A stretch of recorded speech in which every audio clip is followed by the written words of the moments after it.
13 বছর পর স্কুল ফ্রেন্ডদের সঙ্গে পিকনিক করে ফিরছিলাম বাড়ি, আর ঠিক সেই মুহূর্তেই সবচেয়ে আমার দুঃস্বপ্নের মুহূর্ত। রাত 11টা, রাস্তা ফাঁকা, আর আমাদের গাড়ির টায়ার একদম পাংচার। 4 চাকার টায়ার মোটামুটি আমি খোলা জানি, তো সেই মতো আমি নাটগুলো খুলে স্টেপনি দিয়ে গাড়িটাকে উপরে তুলে যেই টায়ারটি বের করতে যাব, আর সেই মুহূর্তে কিন্তু কোনো মতে টায়ার বের হয় না।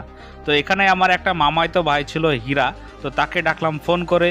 সে আবার এসে অনেকক্ষণ ট্রাই করলো চাকাটি খোলার, কোনো মতে টায়ারটি খোলে না। তো যত রাত্রি বাড়ছিল এখানে ভিড়ও বাড়ছিল।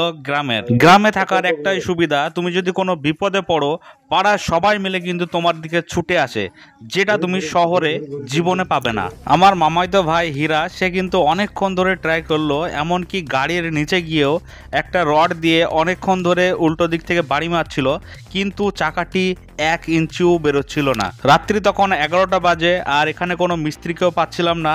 সবাই আস্তে আস্তে নিরাশা হয়ে যাচ্ছিল। আর ঠিক সেই মুহূর্তেই এই মিডিলে যে জিনিসটা দেখতে পাচ্ছ, এখানে অনেকক্ষণ বাড়ি মারার পর তারপরে চাকাটা হঠাৎ বেরিয়ে চলে আসলো। আসলে পিছনকার টায়ারটা অনেকদিন খোলা হয়েছিল না, সেই কারণে জং ধরে গিয়েছিল। এই যে সামনে দেখতে পাচ্ছ পুরোটাই জং। শেষমেশ হীরা ভাইয়ের একটা বন্ধু সোহেল, সে এসে কিন্তু ফাইনালি এই কাজটি করে দিল। ওই যে দেখতে পাচ্ছ ভিতরে অনেকটাই জং, তো এখানে আস্তে আস্তে ছেনি দিয়ে বাড়ি মেরে মেরে ওই জংগুলি হটিয়ে দিল। তারপরে ওখানে হালকা একটু পোড়া মোবিল দিয়ে মুছে দিল। শেষমেশ সবার মুখে হাসি। আর সত্যি বলতে এই রাতটি আমার কাছে একটা দারুণ অভিজ্ঞতার রাত ছিল।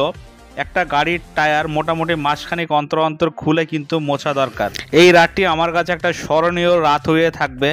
আর তোমাদের কেমন লাগলো ভিডিওটি অবশ্যই তোমরা কমেন্ট করে জানাবে। তো আজকের মতো টাটা।